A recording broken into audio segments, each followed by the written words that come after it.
Funding for Overheard with Evan Smith comes from Hilco Partners, a Texas government affairs consultancy, Claire and Carl Stewart, Christine and Philip Dial, Eller Group, specializing in crisis management, litigation, and public affairs communication, ellergroup.com, Diane Land and Steve Adler, and Carrie and Chris Odo. I'm Evan Smith. He's the it boy of resistance media, a writer-at-large at the Bulwark and the host of the Bulwark podcast and the author of the best-selling memoir, Why We Did It, a travelogue from the Republican road to hell. He's Tim Miller. This is Overheard. A platform and a voice is a powerful thing. You've really turned the conversation around about what leadership should be about. Are we blowing this? Are we doing the thing we shouldn't be doing by giving in to the attention junkie? As an industry, we have an obligation to hold ourselves to the same standards that we hold everybody else. This is Overheard.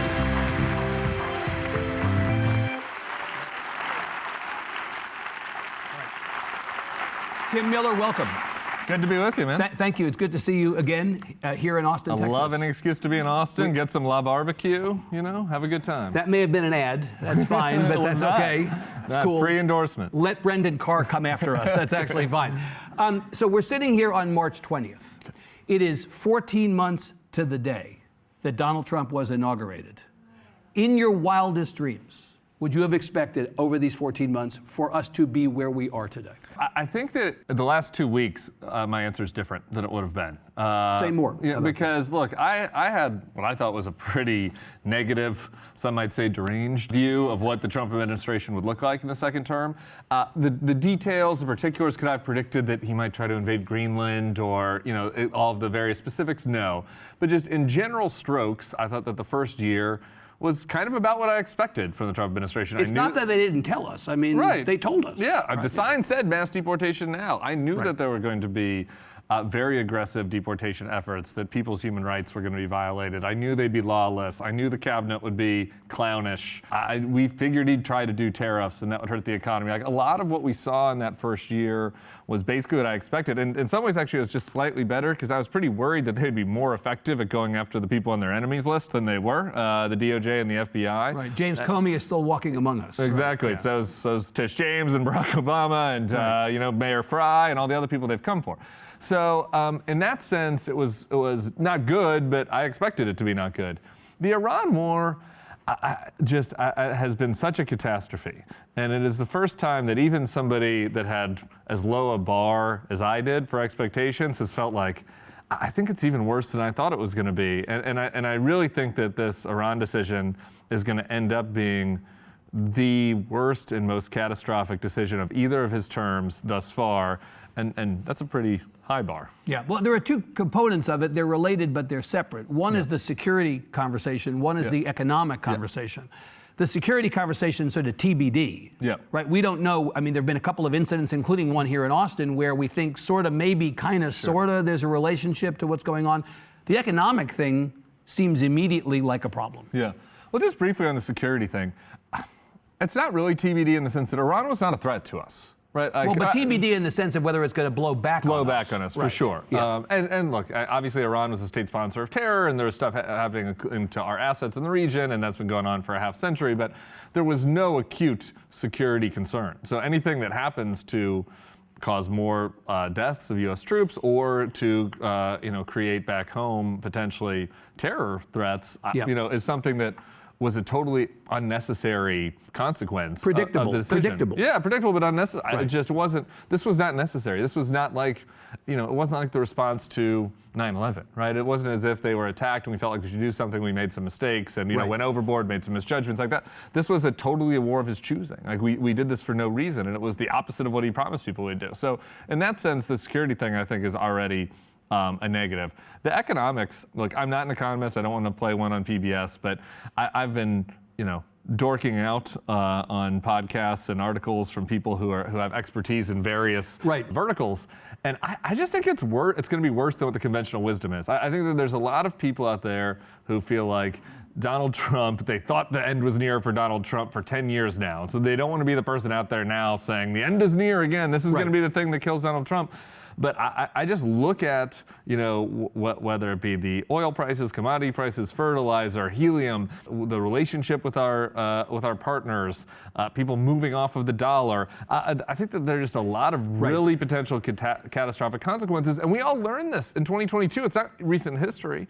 When supply chains get disrupted, just ask Joe Biden and his economic team, if they predicted all of the potential consequences that came out of that. Even if Donald Trump quit this war today, and it's already been over by the time this airs, it is still going to be months upon months of disruptions that is going to harm people here and all over the world. Right, and of course, those are serious consequences. The more mundane consequence may be political for him. Right? You and I were in New Orleans the last couple of weeks at the New Orleans Book Festival. We saw our friend James Carville. Yeah. One must always remember what James Carville said. It's the economy stupid. Yeah. Heading into an election, what will this election be litigated on? Probably the same thing that it was litigated on last time. Yeah. Right? Which is the economy. Costs. Right. And everything he has done is self-inflicted to make costs worse. Yeah. I mean, the Biden thing, you could say, and I think accurately, that they spent too much on stimulus and that juiced the economy a little bit too much on the margins. But they were dealing with the fallout from COVID, which was this external shock, and they made some decisions that in retrospect were probably exacerbated the problem a little bit. Trump wasn't dealing with that. The economy was recovering, and he made a series of choices. With the tariffs, that makes things more expensive. The crackdown on immigration makes things more expensive. Fewer workers. It's gonna increase building supplies and think about the folks that are building houses. That exacerbates the housing problem. And then this war is going to dramatically exacerbate it. So I think that the political consequences are going to be real serious. You see a lot of polls going around right now where MAGA Republicans are sticking with them, and that's true. And I think who knows whether that will ever be cracked. But Trump's election in 2024, the reason why he won a popular vote, which he hadn't in either of the other two, was he added a big part to his coalition of independents, and that was the manosphere type independents. It was younger Black and Hispanic men in particular. All of those folks are off the boat. The data has them going all the way back over. Yeah, right? Of course. In every case. Because of course they are, and because they signed up for him because they believed wrongly that he was going to be the anti-war candidate, and they were lied to about that. But here we are, and they thought that the economy was better. They had this memory of the 2019 economy, that it was better and cheaper and it was better for them than the Joe Biden economy was. The thinking back to the pre-COVID economy when Trump was president, he's betrayed them on both of those promises with the Iran war and the costs. And so, some of those folks just won't vote in the midterms. Some of them, like you said, have gone completely to the other side. The Democratic base is going to be mobilized and excited to go turn out and vote. The Republican base is going to be depressed. They've always struggled in the Trump era. It's a midterm election, which is always bad for the president's party, except for rare cases. Yeah, and in particular during the Trump era, the Republicans have done bad when he's not on the ballot, because there are some people out there who are just Trump-only voters. Except, I know he says, I'm not on the ballot this time. He is absolutely on the ballot this time. This is a referendum for the people voting against him. Don't you think? Yeah, for people voting against him, for sure. Whether his name's on the ballot or not, he's on the ballot. We'll see who wins the Texas primary, so we can talk about that. But if you're in Ohio and you're a MAGA Republican who's not a frequent midterm voter, and you look at the ballot and it's some guy, John Husted, that you don't know at all, that does not seem very MAGA, and you're like, we're in a war. Everything's costing more for me. Why am I going to go out and vote in a midterm for John Husted? Trump isn't on the ballot for that person. And so I do think that it's going to hurt Republicans in the midterms. We'll see how much. For it to really hurt, for the damage to be real, the Democrats need to win the Senate. Well, this is the point I'm going to make. If only the Democrats were alive, right? Sure. In some ways, the precondition for the outcome you're talking about is there has to be an alternative that people are comfortable with, and yet the Democrats haven't been able to find their behinds with a map and a flashlight for the last 2 years. Yeah.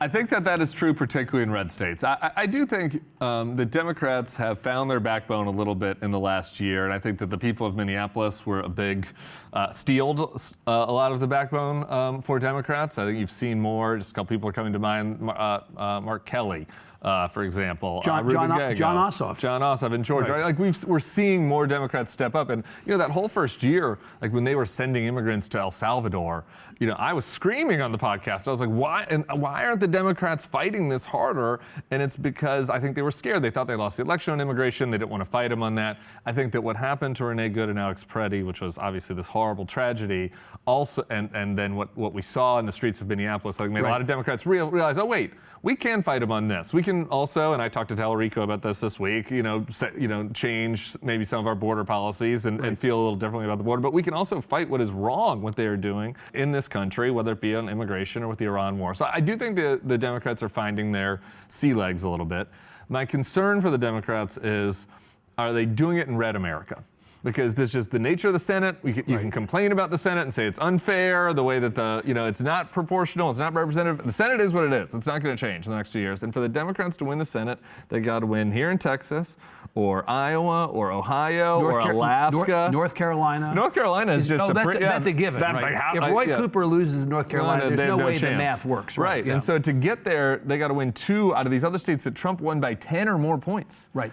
So that means you got to go win Trump voters. And so I think we'll see how Democrats do there. Tallarico is an interesting case here in Texas, but that I think is going to be the big question: does the political environment get so bad for Trump that the Democrats can win in these places where they haven't won since the early Obama era? So these are the literal, tangible things in front of us as it relates to this election cycle. The existential things that maybe you and I talk about, maybe some other people talk about, but I wonder if the average person talks about, are things like norms, guardrails, the values that we all took for granted. I mean, I understand. It's like, aren't you adorable? Pat, pat, pat. You're worried about our democracy.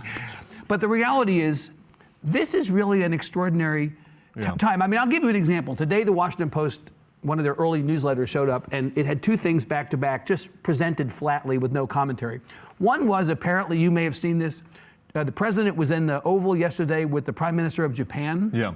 And he was asked, why didn't you give our allies in Europe a heads up about bombing Iran? Yeah. And with the Prime Minister of Japan next to him, he said, well, Japan didn't warn us about bombing Pearl Harbor. Yeah. An interesting thing about that is, did Pearl Harbor work out well for Japan? Well, How did that end up working out? I mean, it makes no sense if you actually look at it on paper. But then the Post says the Prime Minister was not amused. Oh, I bet. Yeah, she was not amused. And then the next thing right after that, again, with no commentary, is a panel picked by Trump voted to put his face on a gold coin. And I was like, this is the new abnormal. Yeah. This is the abnormality that we've all become desensitized to. Does anybody out in America care about this? Or is it just us? Some people care about it, for sure. Maybe not as many as we would like. And I think that, look, here's the thing. Electing Donald Trump the second time is going to create some permanent consequences and changes in how things go in this country. The after will not be will not be the same, as the before. It will have to be. Sometimes when you make a choice in your life, a bad choice, or the country makes a choice, like the door shuts behind you.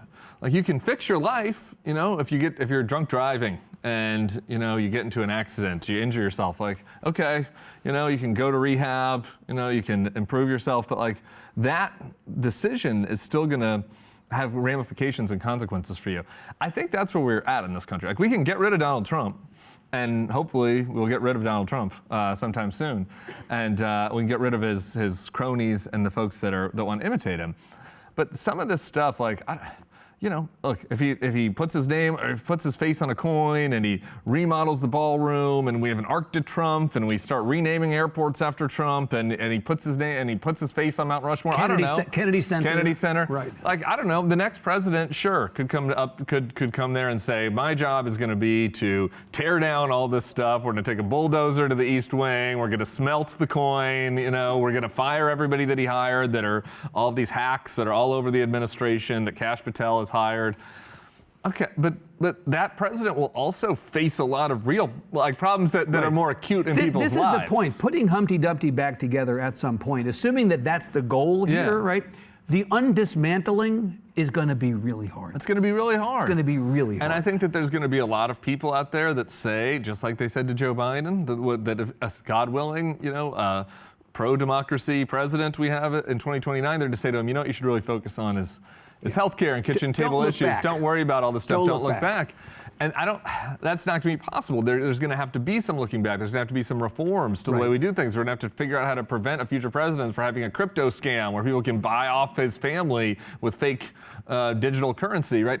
So there are going to have to be reforms, but they're also going to have to care about, it's going to be a juggling act. Right. And I think that there is the next person in charge is going to also have to just kind of try to break some stuff and do things and not feel constrained. Right. You know, I think that Joe Biden and Merrick Garland, God love them, I think their intentions were right, but we're very constrained by traditional norms, and we saw where that got us. Right. And so I'm not saying that, you know, we want some, you know, a Democratic Trump, or I'm not saying that the next person needs to also, you know, be like putting their face on coins. But I do think that they can't be victim of like death by committee and death by norms and traditions. And you can't go back in the time machine to 2018 and pretend that it's all. You got to create new things. It's all the same. You got to build.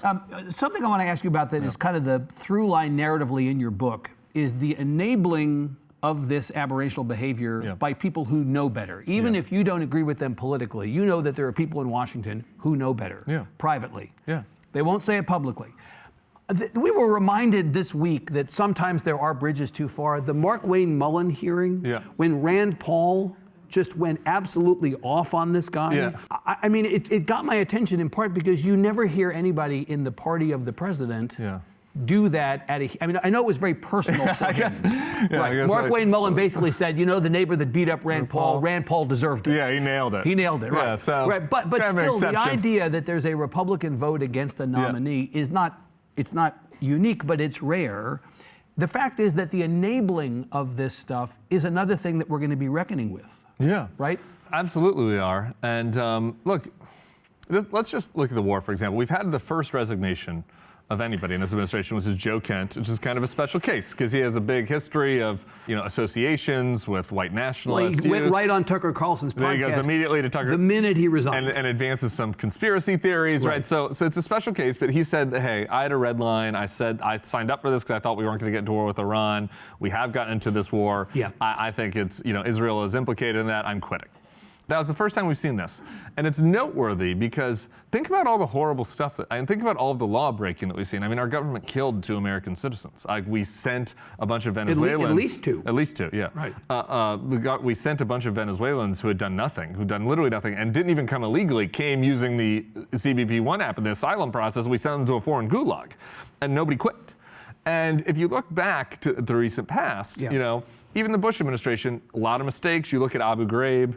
There were whistleblowers internally. You know, Scott McClellan, who was the Caroline Leavitt of the Bush administration, quit, you know, and said that I can't spin for what is happening here. That's how processes work in democracies. It's not that the leaders are perfect. It's that when a leader acts unlawfully or unethically, there are other norms and functions. People around them hold them in check, whether it be their staff or whether it be Congress.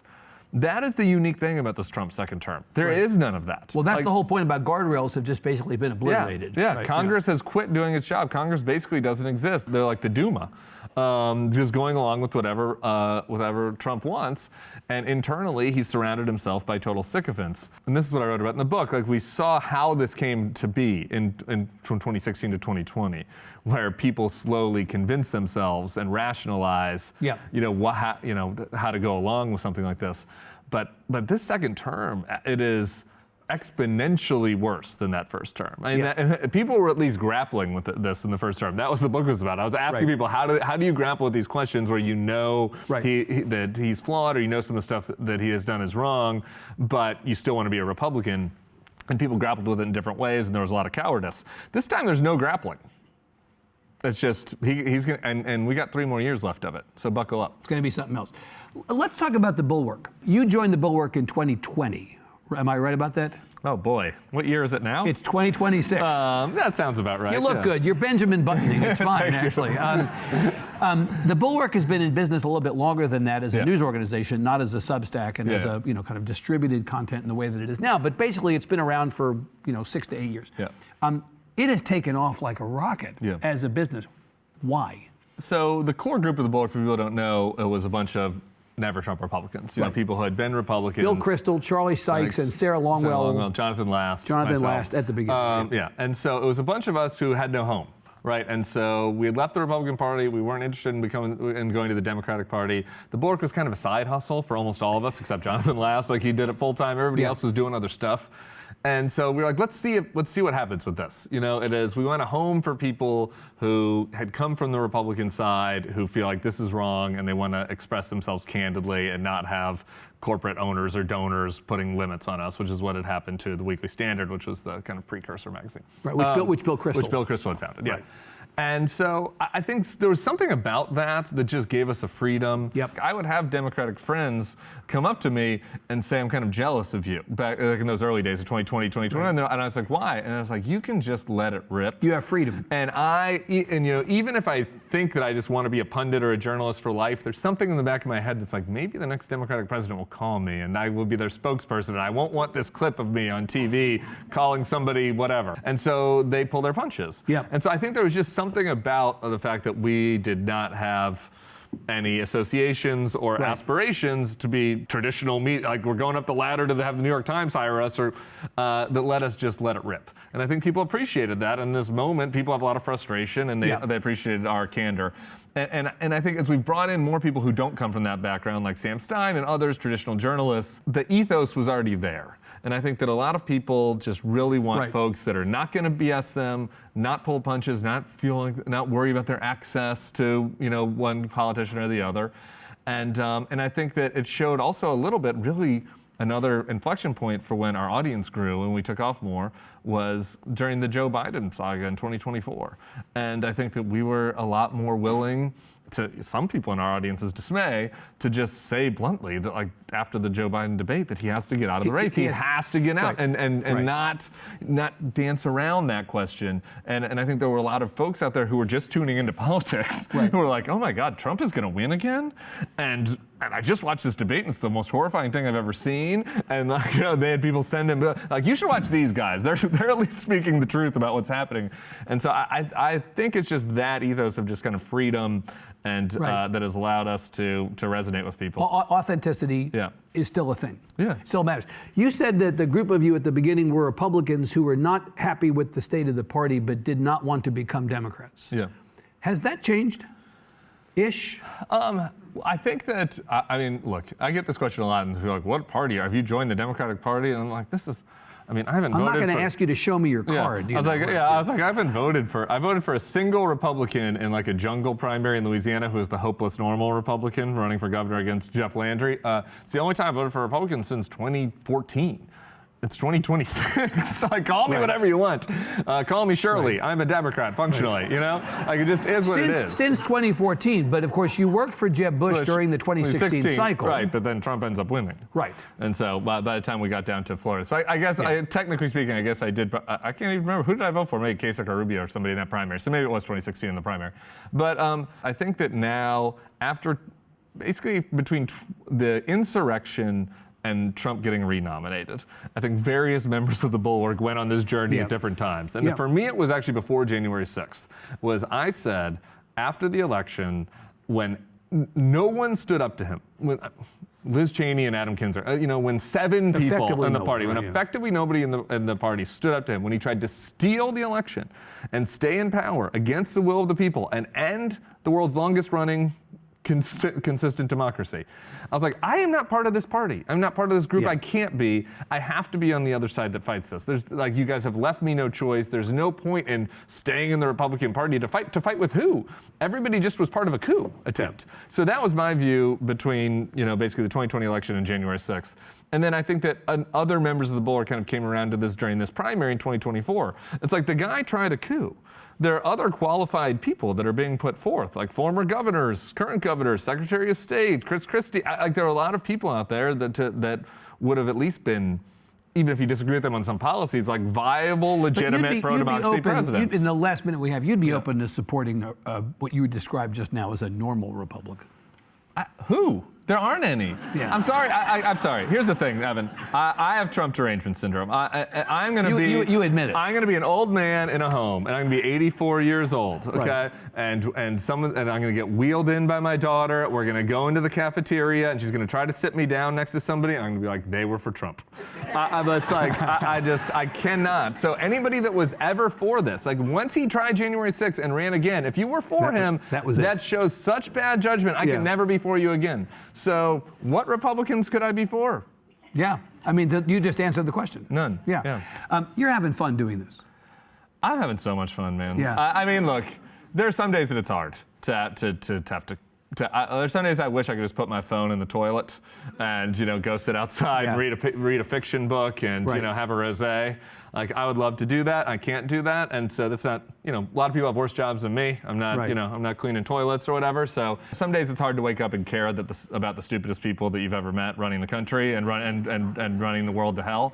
But if we're going to have to be stuck in here, if I'm stuck in there with them and they have to be stuck in here with me, and I might as well at least have some fun with it and laugh at them and scream when I need to and cry every once in a while. And that's what we're trying to do. And I am enjoying that. And it's fulfilling to be able to just, after a career of being a flack where you're spinning for people and spinning for other people, it's really kind of fulfilling and nice to just get to say whatever the heck I want and just and be true to myself, and that part I really like as well. Good. All right, well, keep enjoying yourself. Thank you, man. Tim Miller, give him a big hand. Thank you very much, man. That was great. Good. All right. Good. Thanks. We'd love to have you join us in the studio. Visit our website at austinpbs.org/overheard to find invitations to interviews, Q&As with our audience and guests, and an archive of past episodes. This Iran thing is going so badly that I do wonder if there is a little bit of second thoughts on that. I think they're obviously going to continue to put pressure on. I think that they would like for the Cuban regime to collapse under its own weight. And I think that they probably want to do it. But I think it's a little bit Iran contingent right now. Funding for Overheard with Evan Smith comes from Hilco Partners, a Texas government affairs consultancy, Claire and Carl Stewart, Christine and Philip Dial, Eller Group, specializing in crisis management, litigation, and public affairs communication, ellergroup.com, Diane Land and Steve Adler, and Carrie and Chris Odo.